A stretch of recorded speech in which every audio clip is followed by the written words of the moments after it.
अस्सलाम वालेकुम दोस्तों, ਤੁਸੀਂ ਵੇਖਦੇ ਪਏ ਹਮਾਰਾ ਵਤਨ ਪੰਜਾਬ ਟੀਵੀ। ਮੈਂ ਤੁਹਾਡਾ ਮੇਜ਼ਬਾਨ ਅਲੀ ਸ਼ੇਰ। ਜਿਵੇਂ ਕਿ ਡੇਲੀ ਨਿਸਬਤ ਨਾਲ ਦੋਸਤਾਂ ਨੂੰ ਵੀਡੀਓ ਮਿਲਦੀ ਨੇ, ਮਾਸ਼ਾਅੱਲਾ ਬੜੀ ਲਾਜਵਾਬ खूबसूरत दोस्तों वास्ते मज लैके आया। मेरे चैनल सबसक्राइब कर लेना। मज बिल्कुल ताज़ी सूइए तसल्ली करावांगे इंशाल्लाह दोस्तों नू।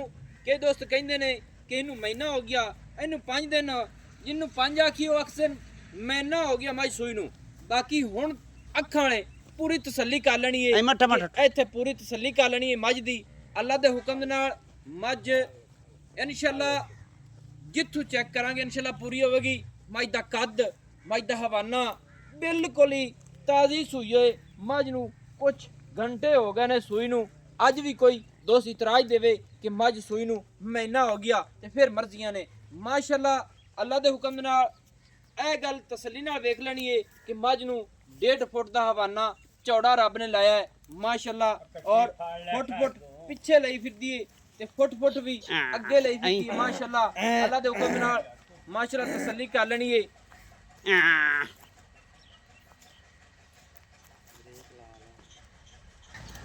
माशाअल्लाह अल्लाह दे हुक्म दे नाल मज को दुन्नी नहीं, कोड़ी नहीं, लत सीधी पतरी ते मज सूह ते अल्लाह दे हुक्म दे नाल पूरी सभा सबूत खड़ी है माशाअल्लाह। तसल्ली करावांगे इंशाअल्लाह दोस्तों नू।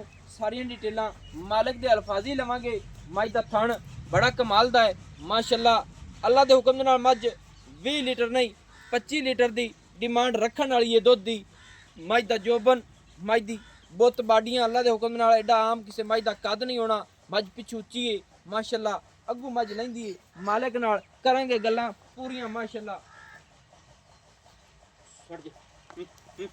परांगे रे टुरान दे सुने कट्टी पुत्र चांद तई थोड़ी चोर मज खुली टुरे कि किया हो कि सानू तसल्ली होवे लाते किसे पासे कोई इशू प्रॉब्लम ना हो। दोस्तों मज अल्लाह दे हुक्म दे नाल 4 पाई मज ते 4 पाई डा दी अल्लाह दे हुक्म नाल पूरी आवेगी। इत्थे करनियां पूरियां तसल्लियां। इत्थे मज नू जनाब रोको बस, इत्थे बच्चा लई रख कि असी करा ली पूरी तसल्ली। मज दी बुत दी बाडी दी हवाने दी पुछल दी हर चीज़ अल्लाह दे हुक्म नाल खुड्डा। दोस्तों मज दा 1.5 फुट तो ज़्यादा चौड़ा है और इतनी चौड़ी मज आम किधरे नहीं वेखी। पूरी छेड़ दी है, टुरदी फिरदी है। चाचे नाल करांगे सारियां गल्लां लेके देने। अस्सलाम वालेकुम चाचा जी। वालेकुम सलाम जी। की हाल है जी? सब खैर है? शुक्रिया अल्लाह दा। सेहत ठीक है? ठीक जी। अच्छा पहले नंबर ते दसो भी मज अपने घर दी है? घर की जी। मज ने की जाया है? कट्टी माशाल्लाह। दोस्तों उरडे आ जाओ थोड़े जे। मज ने दी दोस्तों कट्टी माशाल्लाह कमाल दा है, तोहफा है अल्लाह दी मेहरबानी नाल। लेना देना होंदा नसीब दा। मज नू कितना चिर हो गया जी अपनी सूई नू? ये तो 2-3 घंटे हो गए। 2-3 घंटे हो गए। मज को चो लई कोई नहीं? कोई नहीं चोई। जिवें खड़ीए इवें ही दोस्तों ने भी खाइए, सही हो गया। अच्छा ते मज अपने तेरी समझ दे मुताबिक मज अपनी दुध कितना पिछले सूए करती रही है? मैं करती रही है जी 15-16 लीटर। 15-16 लीटर करती रही है पट्ठियां पुट्ठियां ते माशाल्लाह। यानी कि मज अपनी नु खुराक होए तो कितना दुध कर जाए? 20 किलो करेगी, 20-22 किलो। 20-22 लीटर करने वाली है अल्लाह दे हुक्म नाल। दोस्तों मज वाकई 20-22 लीटर करने वाली, क्योंकि मज दा जोबन मज दा बुत बाडी इन्नी एक माशाल्लाह। अल्लाह दे हुक्म नाल अल्लाह इनू बद बखत अल्लाह हर पासों इनू अल्लाह बचावे, बद नजरों तो बचावे। तसल्ली दोस्तों नू कर लेनी करानी है इंशाल्लाह। अच्छा मज अपनी कितवा सूआ चाचा जी सूई है? तीसरा जी। तीसरा हुण जैन मन सूई खड़ी है। हुण सूई। दोस्तों गल्लां सोहणियां ने सारी गल पॉइंट ते। कई दोस्त कहंदे होण कि मज चोई होई उसी, नहीं चोई होई।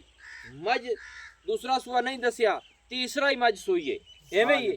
ये क्लियर गल्लां ने। ते मज अपने दा रेट कितना जी? रेट जी 6.5 लाख रुपए। 6.5 लाख रुपया। इहदे विच दोस्तां वास्ते या मेरे वास्ते किन्नियां क मुहब्बतां हो जासन?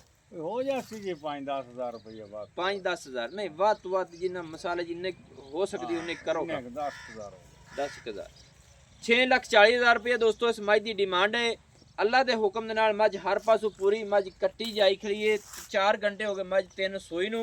जेर हाली तक मज नहीं पाई, मज हुण जेर पावेगी माशाल्लाह। तसलियां कर टुरन दी निकल अगर ले चल करा सीधी मज घर दी हर गल की गारंटी है।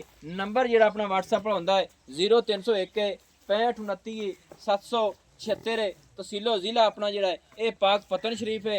अल्लाह के हुक्म नाल मज दा बुत बाडी कद हर चीज़ पूरी इनके मुताबिक ही मझा दुध देंदियां ने। ते मैनू हुण दी इजाजत नवीं और अच्छी बेहतरीन वीडियो लेके हाजिर होऊंगा। अल्लाह हाफिज।